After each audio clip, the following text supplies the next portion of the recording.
ንዓና ዝተሰርሐ ኣንደር ማለት እዩ ክትርሸና ኣለዋ ዝብል ነይሩ ሽዑ ንፅባሒቱ ንግሆቲ ሓኪም የሱስ ተሳኢሉ እሞ ክስቀል እየ ክትብል ዘለካ ወላ ክትፍርመ እየ ሕጂ ኸይለኒ ኣብቲ ሽዑ ዝነበረ ሰብ ኣሎ ዲ ቤት ማእሰርቲ እንድሕር ኢልክኒ ኣብቲ ሽዑ ዝነበረ ሰብ የለን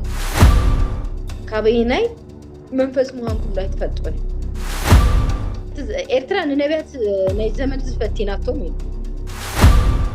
ቁመታ ክንደርእስኻ እንደገና ከዓ ክትኣቱ ከለኻ ናብኣ ኣብቲ ኣፍ ደገ ኮፍ ኢልካስ ንድሕሪት እንዳተንፈሓካ ኢኻ ትኣቱ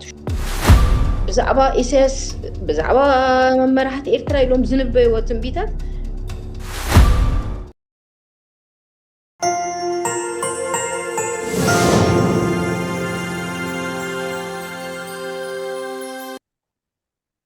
ሻሎም ህዝብ ኣምላኽ ሰላም ኣምላኽ ንዓኹም ይሁን ኣነ ሄለኔ ምስ መጋላግልተይ ዓራራት ካብ ፓወር ኦፍ ጋድ ኢንተርናሽናል ሚኒስትሪ ነዚ ሚኒስትሪ ክትከታተልዎ ምስ ትደልዩ ከዓኒ ፓወር ኦፍ ጋድ ኢንተርናሽናል ሚኒስትሪ ኢልኩም ኣብ ፌስቡክ ኣብ ዩቱብ ተኮይኑ ሳብስክራይብ ጌርኩም ብቐጥታ ክመሓላለፍ ይኽእል እዩ ማለት እዩ ሕጂ ከዓኒ ሓቀኛ ምስክርነት ነፍሳት ይዘሃነፅ ዝበሃል ቃል ኣምላኽ ምዃኑ ሕጂ ኣብ መፅሓፍትና ቲቲ ንእሽተይ ሕፅር ዝበለ ቃለ መጠይቅ ኣለና እሞ ክትከታተሉና ብክብሪ ንዕድመኩም ሻሎም ቲቲ ሓፍተይ እንኳዕ ደሓን መፃኺ እንኳዕ ደሓን ፅናሕኪ ሄሉ ፅቡቅ ቲቲ ሓፍተይ ሞ መደብና ክንጅምር ብሕፅር ዝበለስ ቲቲ መሊኺ ክሳብ ዝደለኽዮ ዓድሲ ብሕፅር ዝበለ ከተላሊና ጎይታ ማእስ ተቐቢል ኣምላኽ መስገን ትዕግስቲ ምቁር ይበሃል ባክግራውንድ ናተይ ተጋዳሊቴ ኣብ ድሕሪ ናፅነት ከዓ ከም ኩሉ ተጋዳላይ ኣብ ሚኒስትሪ ጥዕና ተመዲበ ሰርሕ ነይረ ኣብኡ ኣብ ዝነበር ኩሉ ግዜ እቲ ፍሉይ ነገሩ ኣራራት እያ ብጎይታ ደይ ኣራራት እያ ናብ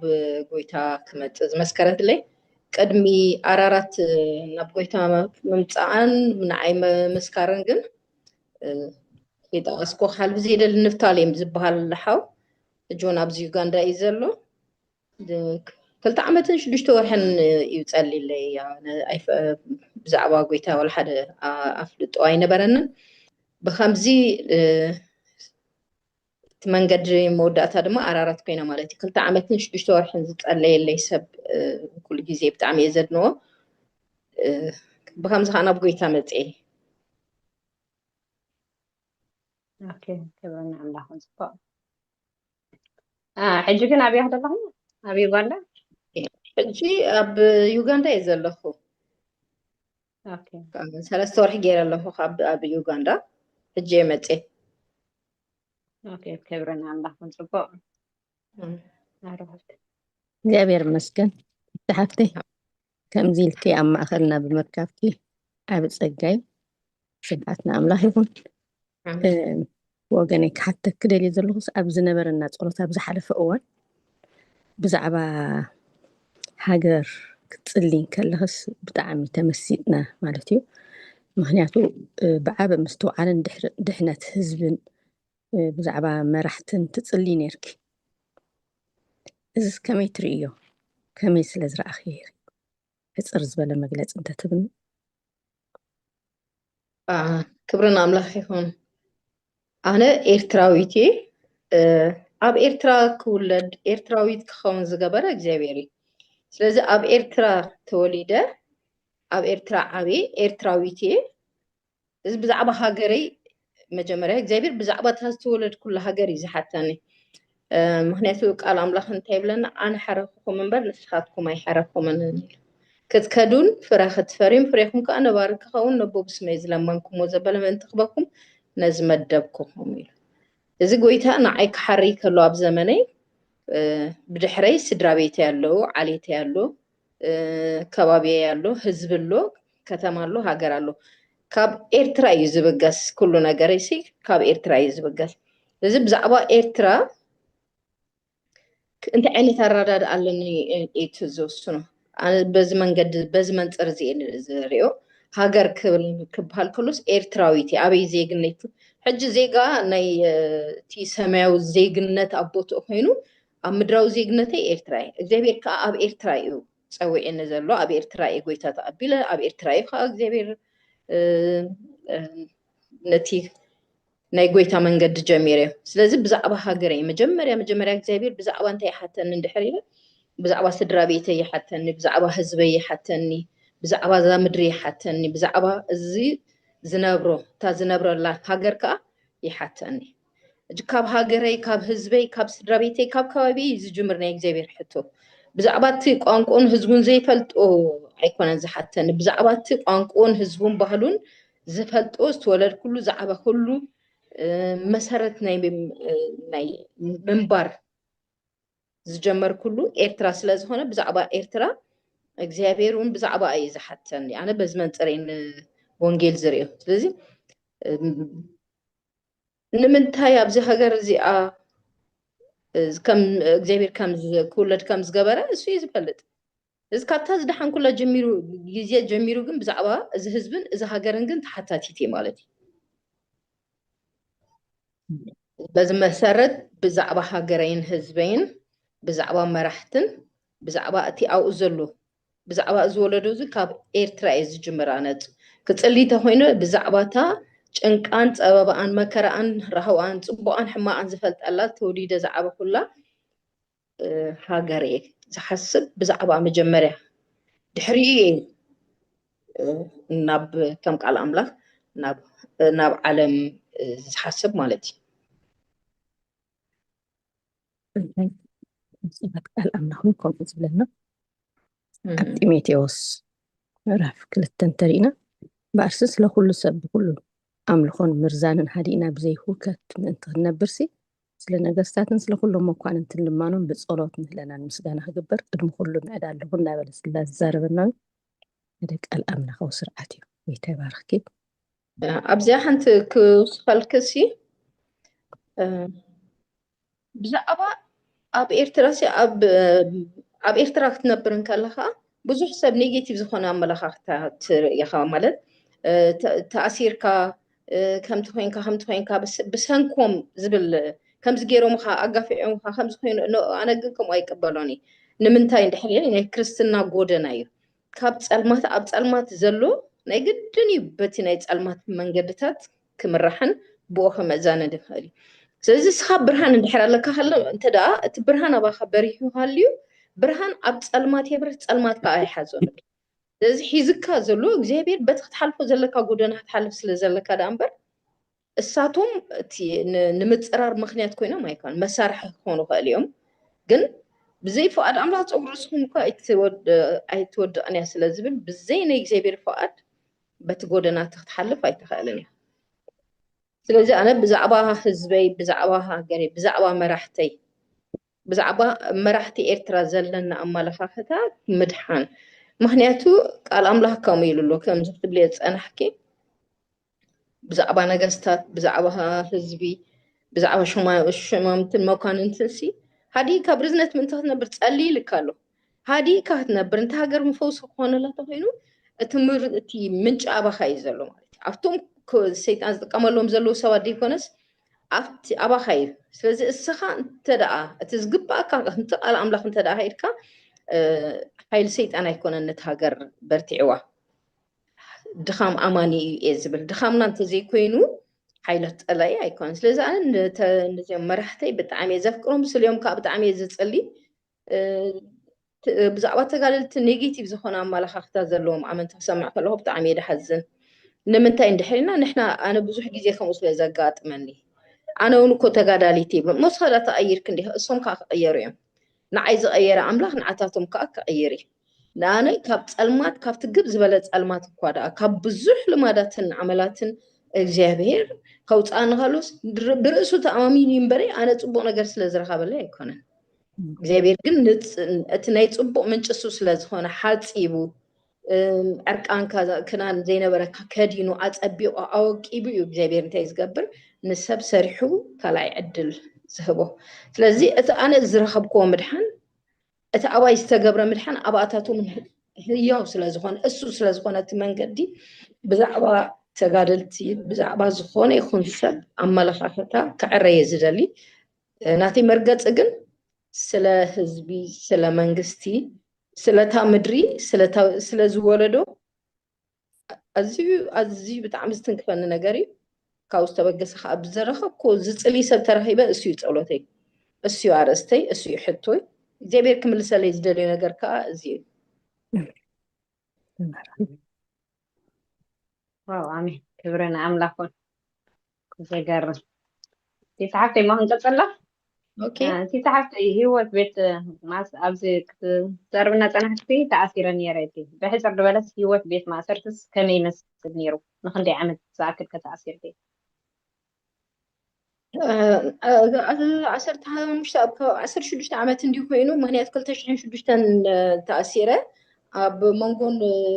حكمنا وطئني ربو حسي وطئ سرتي بو حسي وطئ دلقو دقنا تمليسة دقنا نخلو سب من قست محرت جيرو لكم اللو يلو مستوت أنا كلتشان عسران مالتي كاب كلتشان عشر شدوشتن دقنا كلا جزي تأثيره عملت من كلتور حنكا جيرو وطئ مالتي البيت ما أسرتي كما يندو حريلك فوكيسي تعميك قليلو أيتبلوني خا مقلت كونن كبيديو زجأنقيو كمزي كتبلو خا اسون مقلت كونن مهنيتو عب كل فتناهم سموت جيرالكم الله خيلو تأقى أملاخ سلزلو بتأقى أملاخ يزقلل بوعلا خاقن تشالنج زقبركا بزح نقرات اللو بتعمي نيوات كازفتاتن زبدهاكا قليل زي كونه نجارات አሉ حليفو تزخبد زبالا بيت مأسرتي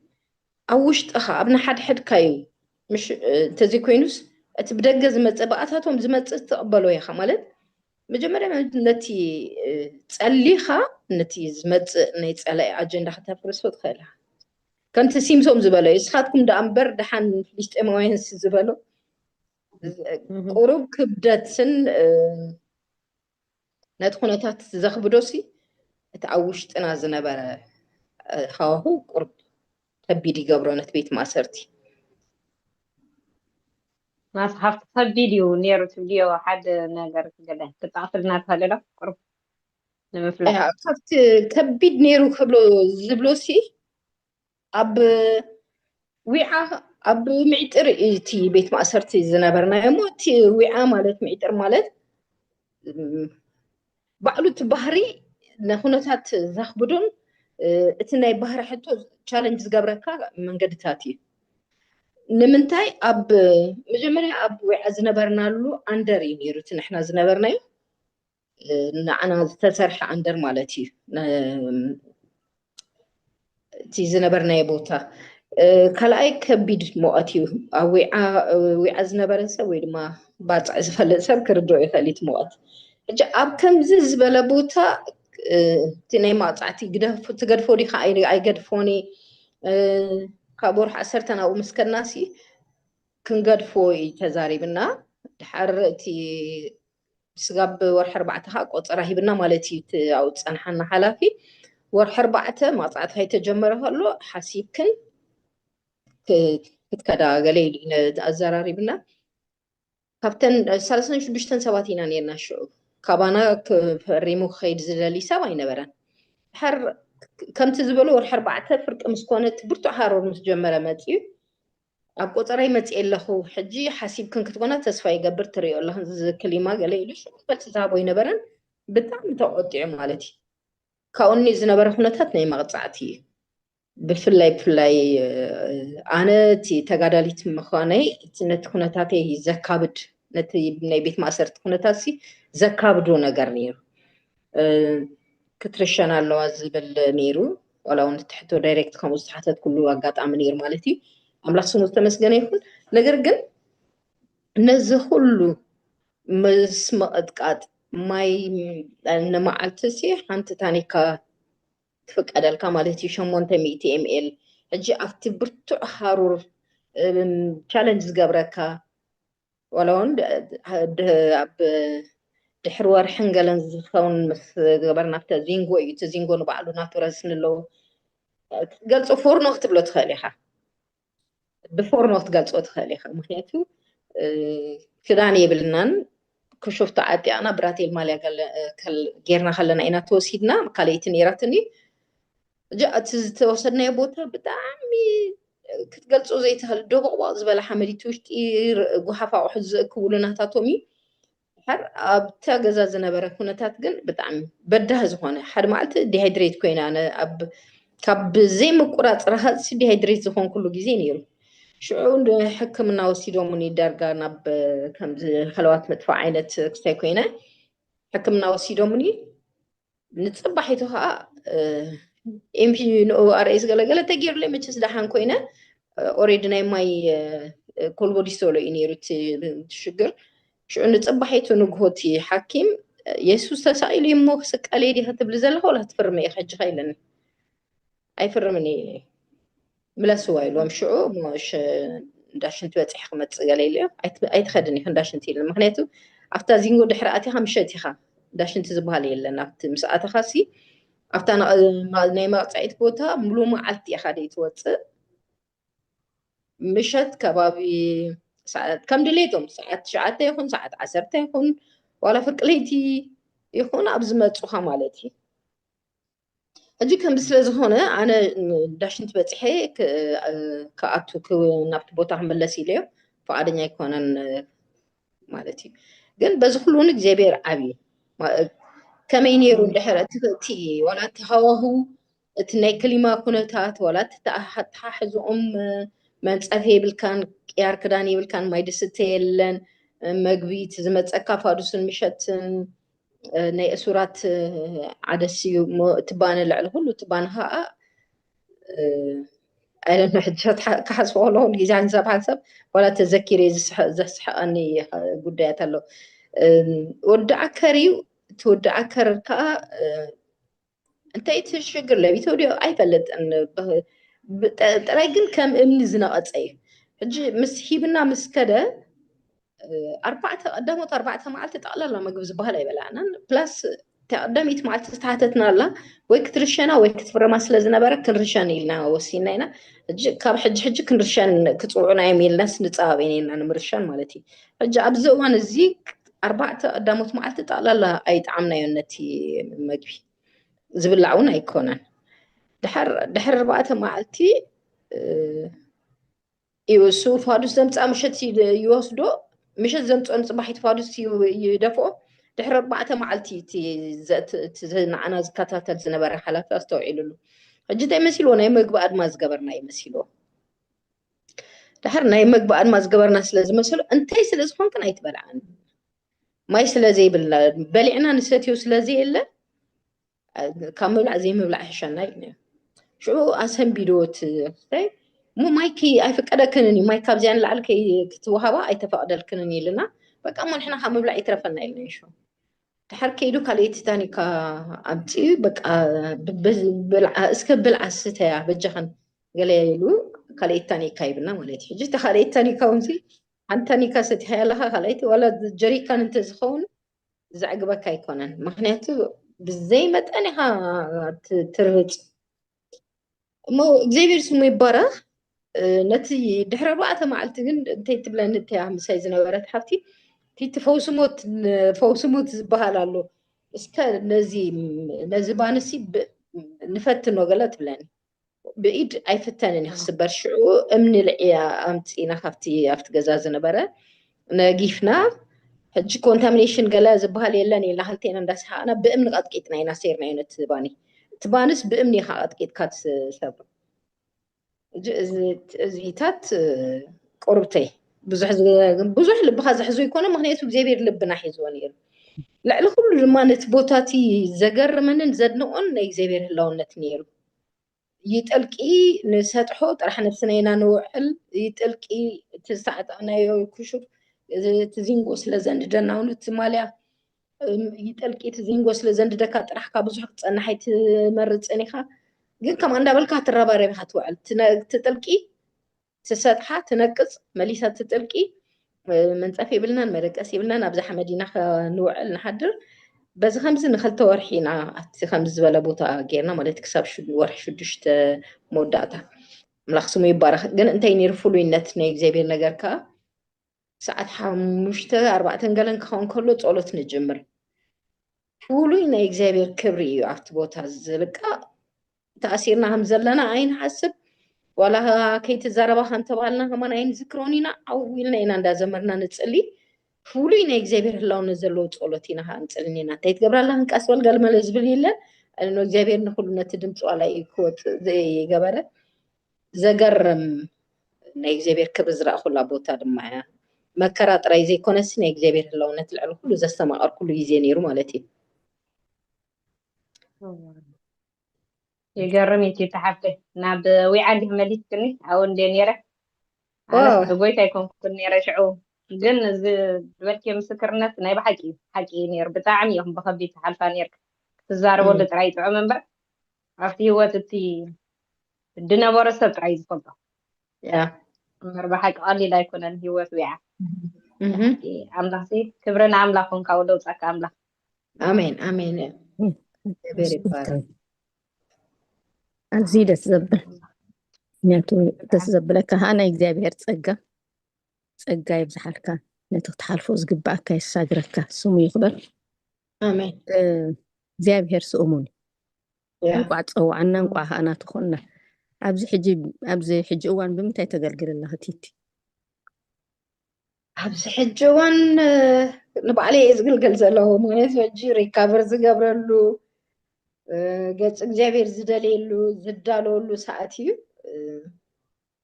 ኣብ ኣገልግሎት የለኹን እጅግ ርእሰይ ብጎይታ ይግልገል ኣለኹ እዚ ሓደ ኣገልግሎት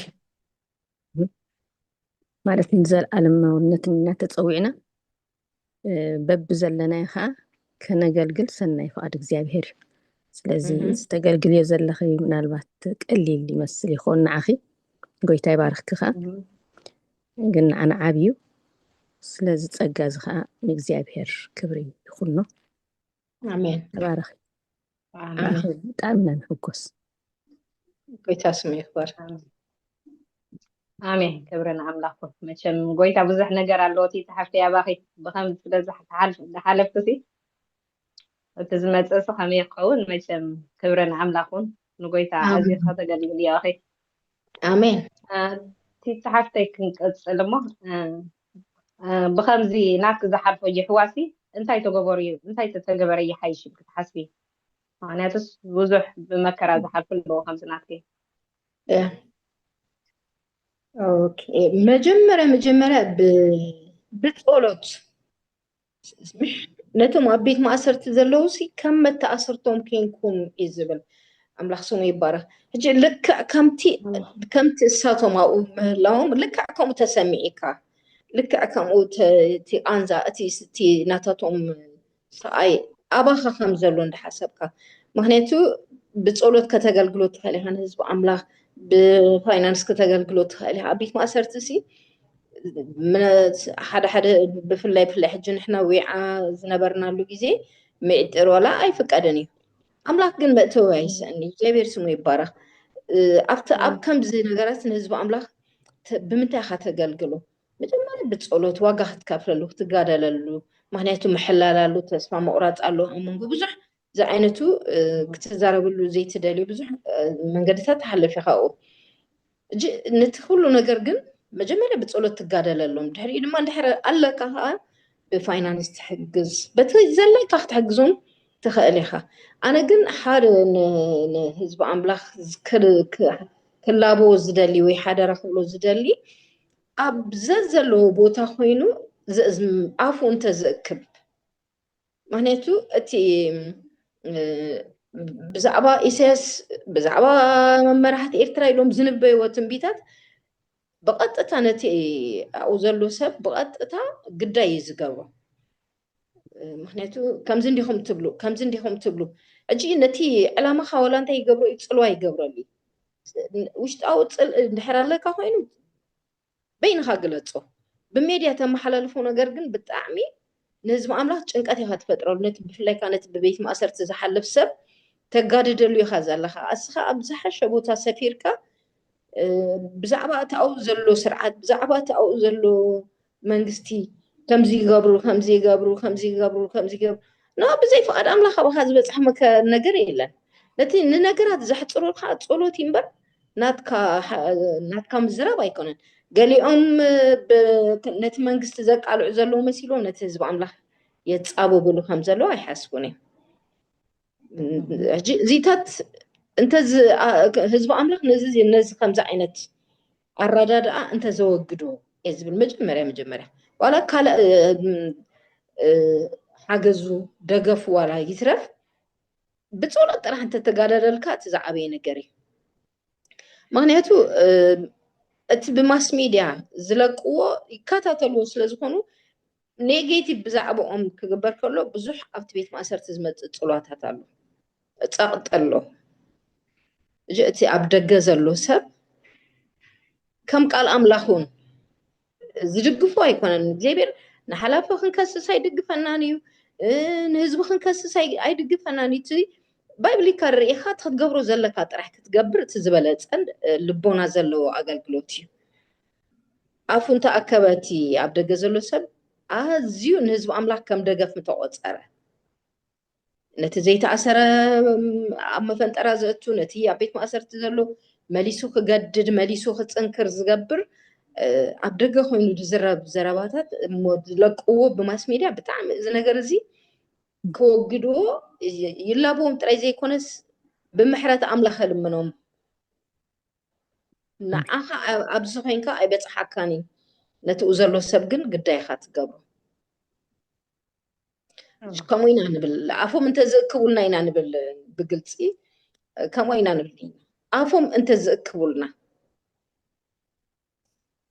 ገሊኦም ፈሪሞም ንክወፁ እንድሕር ዳ ከም ቃል ኣምላኽ ገይሮም ዝዛረቡ ሰባት ሰሚዕ ኣለኹ እቲ ክሳዕ ሞት እሙን ኩን ዝብል ኣበይ ኢኻ እቲ በዓል እስጢፋኖስ ሃዋርያት ግደፈው እኮ ተባሂሎም እዮም በዚ ስም እዚ ከይትሰብኩ ዶ ኣይበልናኩም ምስቃ ዝበሃሉስ ብስሙ ክሓስሩ ብቑዓት ኮይኖም ስለተረኽቡስ እንዳተሓጎሱ ኸዱ እዩ ዝብል ቃል ኣምላኽ ስለዚ ግደፎ ዝብል ኣብኡ ኮይንካ ግደፎ ከመይ ጌርካ ኢኻ ግደፎ ትብል ክርስቶስ ግደፍ እዩ ኣይሰብኽን ኢኻ ትብል ክርስቶስ ኣይስባኽን ኣነ በዚ ነገር እዚ ብጣዕሚ ኣፎም እንተዝእክቡ ነትፈርም ዝብል ኣፉ ክእክበልካ ነቲ ብዛዕባ መንግስቲ እትንትን ዝብል ኣፉ ክእክበልካ ኣፎም ጥራሕ እንተዝእክቡ ልዕሊ ኩሉ ሓገዝ ይምበልኩ ኣሜን ክብርና ኣምላኹን እቲ ተሓፍቲ ኣዝያ ግን ዘይተረድእት ንሕቶና ምክንያቱ ከምዚ ኣፎም ይሓዙ ክትብሎ ከለኹ ንመኒ ትመልእኽቲ ነቶም ኣገልገልቲ ድዩ ነቶም ዝትንበዩ ነቶም ብማስ ሚድያ ንመንግስቲ ከምዚ ገይሩ ሱራት ከምዚ ይገብር ኢሎም ዝለቁ ኣለዉ ተረዲኽኒ ብማስ ሚድያ ከዓኒ ካብ ኣምላኽ ዘይኮነ መልእኽቲ ማለት እዩ ካብ ጎይታ ዘይኮነ መልእኽቲ ዝመሓላለፍ ኣብዚ ክነፅሮ ዝደሊ ነገር ህዝቢ ኣምላኽ እግዚኣብሔር ኣዕዚዙ ይባርኮ ነቲ ብልቢ ምሳኻ ከም መተኣሰርትኻ ኮይኑ ዘገልግለካ ነዚ እዚ ሞ ርዱ እዩ ኣይትንክፎን ኢኻ ምክንያቱ ብብዙሕ ነገር ኣገልጊልኩምና ኢኹም ኣምላኽ ይባርኮ ብፀሎት ስጋዕ ሕጂ ዝጋደሉ ኤርትራውያን ኣመንቲ ኣብ ደገ ዘለውሎ ብዛዕባ መንግስቲ ቁኑዕ ኣመላኻኽታ ዘለዎም ኣመንቲ ኣለዉ ኣነ ነይኖቴ ኣነ ኣፎም እንተዘክቡ ዝብል ዘለኹ ነቶም ዘይቁኑዕ መልእኽትታት ንኣብነት ብቲክቶክ ሰሪሖም ኣብ ኢትዮጵያ ዘርኣዩኑ ብጣዕሚ ሓዚነ እንታይ ነይሩ ኢሳያስ ብከምዚ 2024 ክመውት እዩ ሃየ ይብልካ እሱ መንጎ ከምዚ ክኸውን እዩ ናይቶም ኣመንቲ ዝተዛረብዎ ዘረባ እንዳምፁ ቲክቶክ ሰሪሖሞ እዚ ብጣዕሚ ዝሕፍርን ዝሐዝንን እዩ እንደገና ናይ ሓደ ካልእ ዝረኣኽቦ ከዓ ነቶም ኣብ ቤት ማእሰርቲ ዘለዎ ከማን እዚ መልእኽተይሲ ኣብፅሕሎም ኢሉ ብምንታይ ክበፅሖም እሱ ድሌቱ ይረክብ ስለ ዘሎስ ቤት ማእሰርቲ ድሌትካ ትረክበሉ ድዩ እዚ ከምዚ ዓይነት መልእኽትታት ኣብኡ እንታይ የምፅእ እንድሕር ኢልኪ ከቢድ ዝኾነ ምፍታሽ ዘሳቅቐካ زسحق مفتاش يمص اللهم مالت اسمعوا من دحرت بلا لخاس مسمع لهم يا تبل لها يا تقالدلو منبر አይተቃለሉ ምን ያህል واحد نمنتاي بمنتاي يخبصحون اسورتي اذا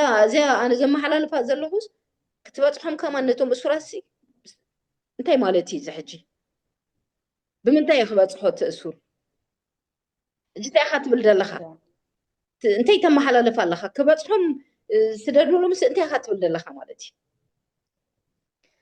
ወርክ ስለና ማለት ይባጭሩ ብዙሃነ ግን ካብ ጎይታ ዘይኮኑ ብዙሓት ስለ ዘለውሲ ከነለልዮም ፈቃድ አምላኽ እዩ هم أبيت أملاخ زلوا بنتصور أبيت أملاخ زلوا إيز قام دلله اتزي يلا دليتو انت بلا ولا حنتي تحزلوا ليها اتهم كأب أقل قلوت أب صفح أقل قلوت كوينهم جزاربو مدما تنبيتهم كأب تفت أمنا زي بلو بفلا بجيزي تنبيو ولا حنتي أنا يرسو عني حدا حو نبياتنا الزمن زي إرترا نبياتنا الزمن زي فتيناتهم يلنا حدا معلتي مانيت زلسة نبيوس انت يخون نيرو فيل قبر نيرو النبيات إرترا النبيات ناي زمن زفتيناتهم يلو تردي كنا نختونا كل تسمعون كرد عني أنا نكم زي كون عمل أخت زم حلالفو آمنتي بنتصور مالتي كندي هم كو من البعض 10 خميت كو زي كون هوليم اتم 9 خميت جن نتصور زما هون مرقص بزعبا هاجرهم بزعبا حزبهم بزعبا منግስቶም بزعبا اسورات صوري زغونه مرداتا زلهم امنتي 9 خميت خونيو اتم 10 جن صيايتو سيلو مش اما كلكا صيايتو الله اتم زصيو خا انت ام زصيو اندحينا نتاو زلو قداي تقبر زي حلفنتاوي ملختتاتن تقاوموتاتن بزعبا منግስት ኤርትራ ተአኪብ ከምዝራ ምንታይ የድልይ አይድልይ ከን መንግስት ኤርትራ ሲ አብዝባን አማኒ ዘሉምበር አብዝባን ማንም አይኮነን ዘሎ ምክንያቱ ንስኻ ከሓራ ከተውፅዋ ኣፅዋር ዝተዋበቃ ንስኻ ኣብ ትሕቲ ምርኮ ዘለው ንሳቶም ስለዚ እስኻ ምርኮ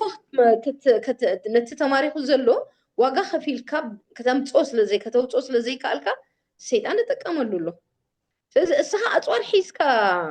انت دعا اب غبو بوتا حدو زيبلكاسي كمي غيرو اصوار زيبلو اب تحت غزات صالمات خزنا بركاي كوي زنبر دلو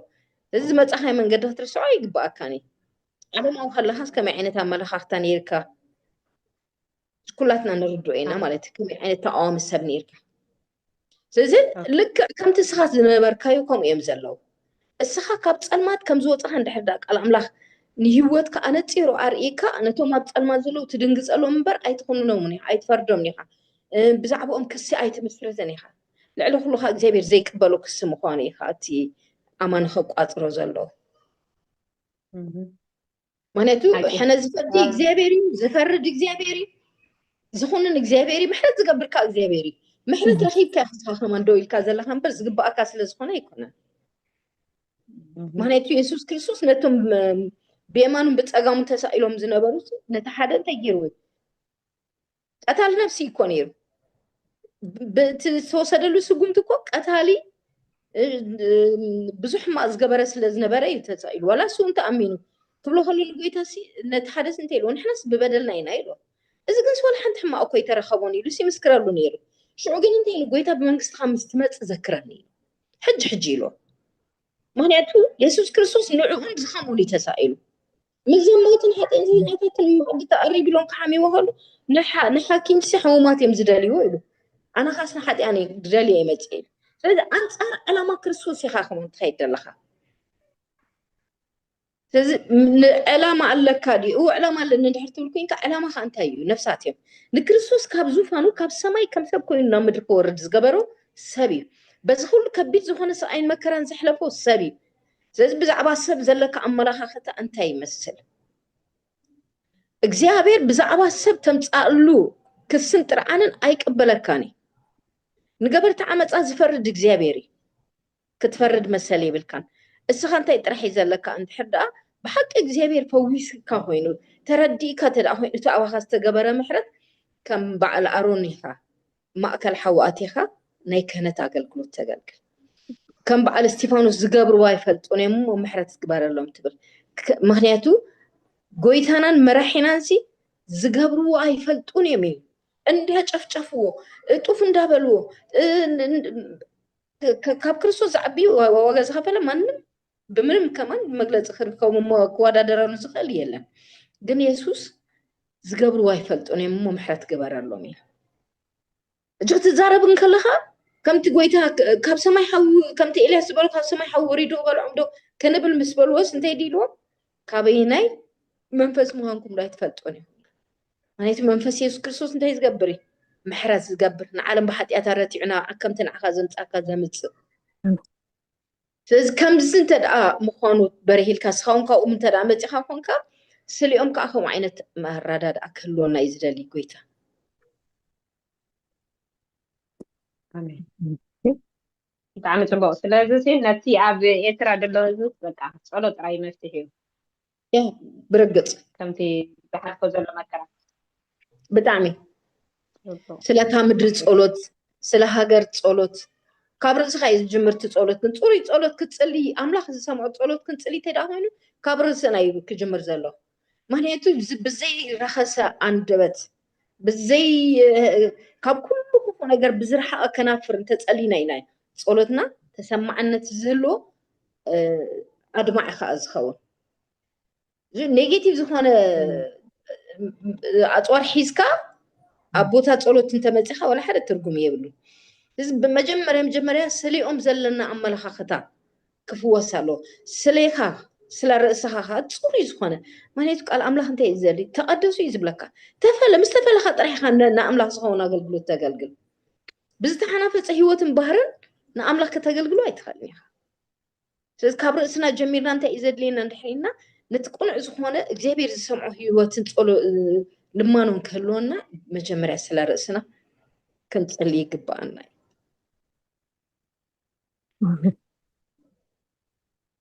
የሱስ ጎይታይ ብሓቂ ደስ ዘብል መግለፂ ሰፊሕ ልቦናኻ ዘስፍሕ ኣረኣያኻ ዘግፍሕ መግለፂ ሓቂ ኢኻ ቃል ኣምላኻዊ ስለ ዝኾነ ጎይታ ይባረኽ أنت هتلا تمسك مزحتو كريستيانسي قال أملاح ممتى يفلط أوي بسبكات وي بمنباب يفلط كلنا هم نفلط مالتي نسخها بكل فريقك يا تتحفته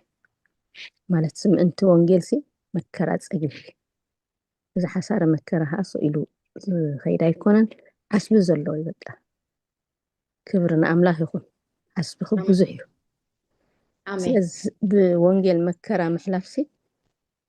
تقليل هواتا يكونن بخمي قد تقلتيه بحيث أرز بلس بخمي تقلتيه تخيلي بخمي كسجير كيسخي أنا أبزي أحنت ترح أنت تأكس نقوله قلت اللي تخيلي إلى يحسب أما لها ختاي زغيرة يتي مكرة خبلو يخل مخنياتو سقابتي مقدقات زتجمر له جيزي زنبرنا أما لها ختاسي قال كنميوس قال أوانات مالتي حانت تمرتي حيزنا سلز نبرنا بزعبو تمرتي نبوزح نقر طعيماتنا نقر قم كم زجيرهم أتي ناتاتهم نيجيتيف نقر سيد زدا قاقم كم زجيرهم حدا أوان كنسك حمو قريفنا يخن كيد توايلوس لك نين دخل بي جزاز مسلاسي أسر شدوشتا جزا دو خن بلند حن بجزا خن قلتن جزا يكونن عسر شدوشتا سفرات سريحين مالتي حج كمان لك ككند ني حدا ككند نثنج جفتي مسبل كيوسي نيما نايتبن كتأتو خلها قومتها خند رأسها دجنا خا كتأتو خلها أنا بقى أفتح دقة كوفي الكاس ندحريت نداتم في حقها تأتو شو بقدميت تعصب بالعليها خالك تعتزين قابل عليها يزلو بقدميت كا مساعتها بزينغو تعصب مالتي هجي بخوف كوفي خاطعتو أنا تابوتا قبل عليها تزينغو لا مالتي بفلاي ججف زبال كان نتججف زبالس يمان تقام زيت بس تملع حتى مندق ከምዝ ናተይ ኣነ ካብ ተኣሲረ ኣይቀነስኩን ከምዚ ኣይ ተኣሲረ ከም ኣኻ ወፅየ ጎይታ ስሙ ይባረክ ብጀካፍቲ ናይ መቕፃዕቲ እዋን እንተዘይኮይኑ ከምዚ ኣይ ኩሉ ግዜ ግድፈይ ጎይታ ስሙ ዝተመስገነ ይኹን ሕጂ ነተን ገጀፍቲ እንታይ ከምዚ ንናብዚ ትብኒኻ ንናብዚ ትብኒኻ ብኮፍ ምስኣተኻስ በቃ ተን መንደቕ ኣላጊበናኻ ኣለዋ መሊእካ ኣለኻ ኣብዚ ግዜ እዚ ከምዚ ገይሮም እዚኦም ጨከናት እዚኦም ከምዚ ገለ ዝብል ስምዒትን ኣረዳድኣን ዋላ እቲ ደረጃና እውን ኩላትና ሓደሽቲ ኢና ንበዝሕ ከምዚ ዓይነት ነይሩ ድሓር መቕጥቃጥ ምስ ተጀመረ ግን እግዚኣብሔር ሙሉእ ብሙሉእ ነቲ ኣእምሮና ስለዊጥዎ ኣነ እቲ ዘደንቐኒ ናይ እግዚኣብሔር ኣሰራርሓ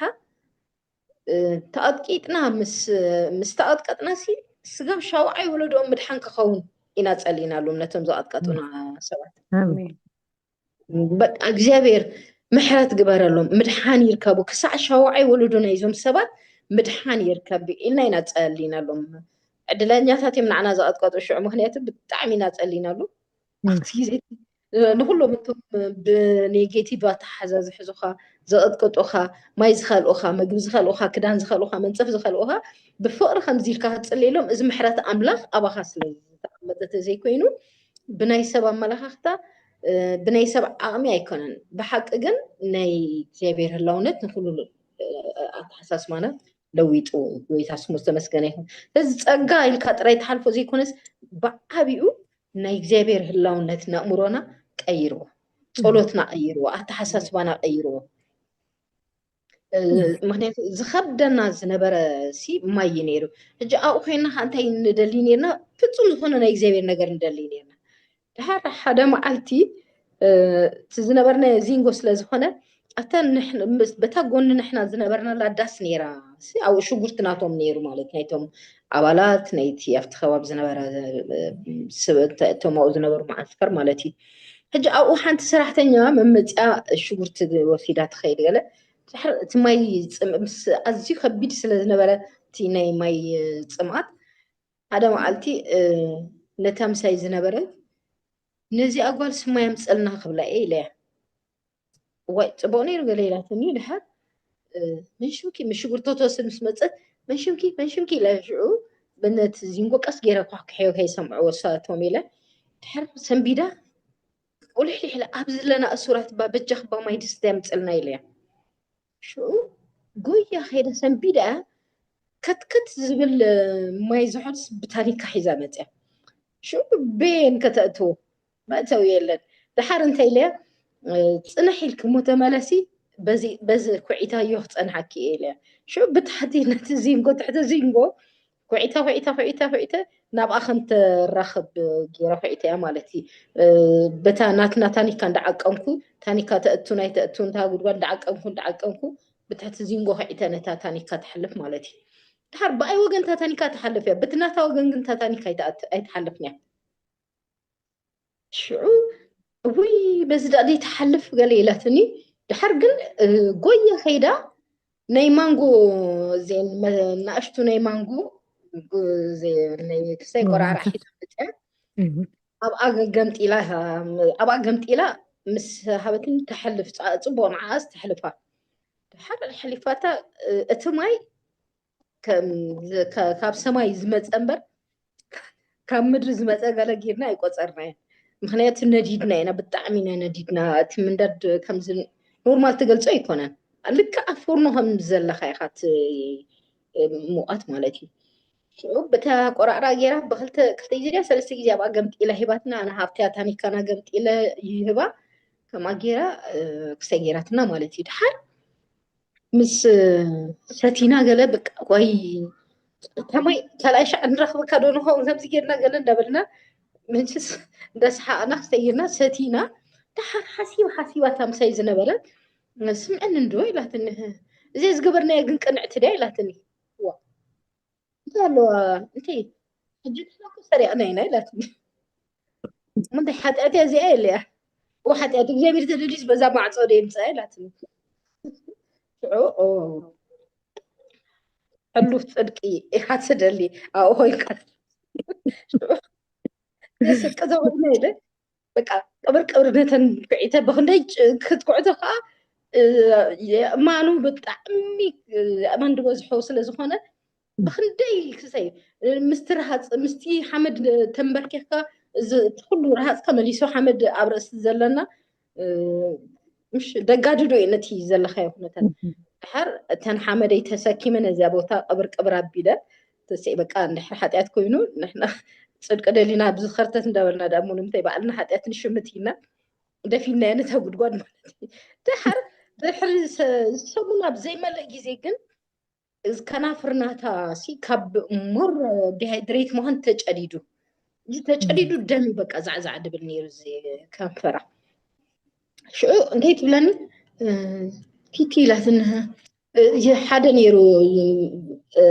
ماي تشمو جيرو زهبنا عملو اوغالا مالتي يحلف على بابزي ماي بابليو لا تلوا حاتياتي مشيلكي حاتياتي الكي حجب ما اصول سريق زبنا نيرو جندحر حاتيات كوينه حاتياتها كلها سلازي ماي ما دحر حجي يلن قليلنا شو بقى اتاغويتا بجاها زناي ماي نغر ماي اتاغويتا ماي كالا يدحني ناي كالا ولا حدا ناي ماي قليلنا شو غويتا انت يبلنا صقا يلكن تصلي يا زي ترسعني فولي ناي اغزابير نغر زرعنا الله سلازهونت شو صقا إلنا مسألنا بزقرمني اب ناي كلتيناس ماي متي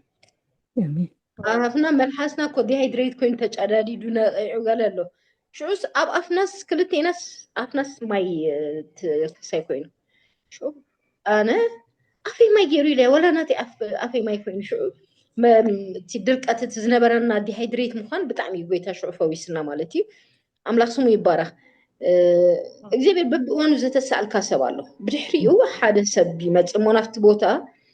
حلافي نيرو أو مرلاونا من سمع سبب تعطيله له هو بزلوا والد الله كلام سبلو كم زعوا حزد لي نفتي جزعتي مالتي شو مسرعنا بتعمي حزينه هرتك حق ذكرني لنا ما يلنا بقى ساحتنا دحر ما يمتيلنا شكر كاني لأنه ربعي خيلو يخون دحن بزن زي مجنا أمتي يمكن بتبيت كنستي أو جريدو هيبنا دحر ساكا أنا كابازا حشكو نيرات دي هيدريت مخان مالتي بفلاي ساب بتعم إن ترخمت كده عندنا بتعم قد أنا قال شو نعات راح كم زي تاني قلتهم كلو خالة بتعينة تاب ميدار إيه بتعينة قربتي أبيت عملها قربتي رحلات إني برا بميداس رينا ياينا أب كنا تسووا سوا سلز فلت مالتي ويتسمو يبارك شو أنا بقى أنا تا ما يدي طرح تانما على ما يستي نعات شكر بقى موتي لا صليت له جيني قويتها وسدا نفسي زبلت له جيني رمو وبقى أجوهي حجدا أن نعات زت أنا لعالو عقم رخيبة مالتي أجوهي حجها مرة زي الشكر كمان متي قليلة نتن شكر عكينا بقى لما عالتي حنتي زي بتماي نستي لا ساعات ما ينستي له ساعات كمان ما يرغبنا إلا ينستينا فارس ندحر ستينا بدحريو ساعات 4 دحريو مشت بقى تودي أثر ما يسني دحر أبا بتبيت أي هبة تنفاس عمل استقبل زي وصلنا جنقوي تاجرت لأنه أي موت لنا هم زي موت زت عليه اللوان قوي تاخا بزي قال توزخنا من قد خبيت شكر مسابنا تنشكر بقرب من تسات أنا حنا عملتي ستايت بلنا أنا رحنتي كنت حني زلهم دابنكو مشت دقاقفنا جايبير كأمحرت ونسقونا بزحلنا نايمشت كأن نسألني نزمر فولي زخنا مزمور طرحنا بصحا وين كات يتلقي شقاي هون قدك تسألو كم دابل كم جن فولي زخنا ناي جايبير لو نتزلو عمل خوينا نملخ نيرنا ويتاسمو يبارخ زي انتن ناي مكرا بإيد أملاخ زرعنا له مكرات رأي كاتسمي ده يكون استعجى أملاخ زستمعنا له جزء نيرو بخمس حالي فوت جزء مالتي لو تأخبر كنت بتسجى زدحان الناس بتسجى أنا نحل في أمي هبنا بتعمل الأمومي كبر نسمي يخون اللي عمي زجر مسكرنا بقى ندعي كابز موضع خفي زبير بحكي يدليكي آمين. تي صحبتي أنت حتى لا تني ما ثلاثة شلشت سبعة ديرنا إلكي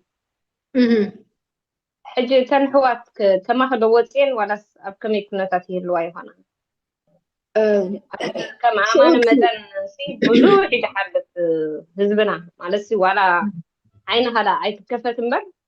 بخمس تحلف كلها أما أبعدها أما بإمنك هتفتهم كلها سي هذا حد جس كبيدي كم قال نستيت قال كم قال نستيت بزحنا قبل اللي قال نستيت نجار له جس بخمسي كتحلف كلها سماس سمعس እግዚአብሔር ይዝምልሶ ክብለክሲ ናይ ኩሉ መወዳእታ ዝገብር እግዚአብሔር ማለት ንሕና ሕጂ ኣነስ ኩሉ ግዜ ብፍላይ ከዓ ምስቲ ናተይ ባክግራውንድ ቶም ዝረኽቦም ተጋደልቲ ቶም ኣብ ዙርያይ ዝነበሩ ኣብዚኣ በቃ ኣብዚኣ ገሊኦም እንታይ ይብልካ ኣብዚ መቃብርኪ ኣብዚኣ ክትከውን እያ ይብልካ ገሊኦም ከዓ በቃ ርፊ ሕጂስ ኣብዚ ከነብሩ ሰኪና ኣብዚ ገዛ ክንሰርሓልኪ ኢና ኣብዚኣ ትውዳእ ታሪክካ ይብልካ እጂ እግዚኣብሔር ግን ናይ ሰባት ኣጀንዳ እና ኣምላኽ ደዋ ይብሎኒ ምክንያቱ ንኩሉ ኣብ ኢድ ኣምላኽ እዩ ሽዑ ዓይንኩም እንዳረኣየ እዝንኩም እንዳሰምዐ ብመኪናኩም ካብዚኣ ቦታ ክወፅእ የብሎም ነይረ ድሕር ኣይዶንጌ እንተ ከምኡ ዝብለሉ ዝነበርኩ ግዜ ስጋዕ ዘገርሞም እግዚኣብሔር ዓይኖም እንዳረኣየ እዝኖም እንዳሰምዐ ኣውቶቡሳት መፅአን ናውፅአናና ካብቲ ቦታ እጂ እግዚኣብሔር ናይ ኩሉ ነገር መወዳእታ ዝገብር ትዝገርመኒ ምስ ወፃኹ ሲ መጀመርያ ዝረኸብክዎ ሰብ እቲ የሱስ ተሳኢሉ እሞ ክስቀለ ዲኻ ክትብል ዝበለኒ ሓኪም ዝነበረ ኣብ ዊዓ መጀመርያስ ንዑ ረኺበ እየ ምስ ረኸብኩ ዝተሸቕረሮ ምሸቕራር ብጣዕሚ ኣይርስዖኒ ድሕር ኣነ እኮ ክወፅእ ስለ ዝደለኹ እየ ከምዚ ኢለኪ ከም ዝብለክ ነይረ ገለገለ ኢና መስርሒ እኮ ወላ ሓንታይ ኣይትሸቕረር እዚ መንገዲ እዩ መንገድና ስለ ዝኾነ ኢና ብዋ ሓሊፍና ገለ ሕጂ እንታይ እዩ እዚ መንገዲ ኸ እዩ ነቲ መንገድኻ መወዳእታ ዝገብረሉ እግዚኣብሔር ኣብቲ ሽዑ ዝነበረ ሰብ ኣሎ ዲ ቤት ማእሰርቲ እንድሕር ኢልክኒ ኣብቲ ሽዑ ዝነበረ ሰብ የለን ኩላትና 220 ብሓንሳብ እዮም ኣውፅኦም ናቶም ነዊሕ ዓመት ኣብ ቤት ማእሰርቲ ዝፀናሕና መንግስቲ ምሕረት ገይሩልኩም ኣሎ ኢሎም በቃ እግዚአብሔር ናይ ኩሉ ነገር መወዳእታ ምስ ገበረሉ እግዚአብሔር መወዳእታ ምስ ገበረሉ መንግስትካ መወዳእታ ገብረልካ እግዚአብሔር እንድሕር ይወዲኡካ ኣብ ዘለኻዮ ትፀንሕ ምሽ ኣለው ቀድሜና ቤት ማእሰርቲ ዝኣተው ኣብ ኣስመራ ኣቦታት ናይ እምነት ኣለው ስጋብ ሕጂ እቲ ናትና እግዚአብሔር ብከምዚ ሕፂርዎ ገና ዝቐፅሉካ ኣለው ናይ ኩሉ ነገር መወዳእታ ኣብ ኢድ ኣምላኽ እምበር ኣብ ኢድ ሰብ ኣይኮነን ኣነ ብሓደ ርግፅ ዝኾነ ነገር እዚ ዝፈልጥ እግዚአብሔር በቃ እንድሕር ኢሉ በቃ ምክንያቱ ቃል ኣምላኽ ብንጉስ ኣብ ቅድሚ እግዚአብሔር ከም ዋሕዚ ማየት እዩ ንሱ ድማ ናብ ዝደለየ የቕንዖ እዩ እግዚአብሔር በቃ ምስ በለ በቃ ቅድሚ ንሳቶም ምሕረት ገይሩልኩም ኣሎ ምባሎም ሲ ጎይታ ተዛሪብና እዩ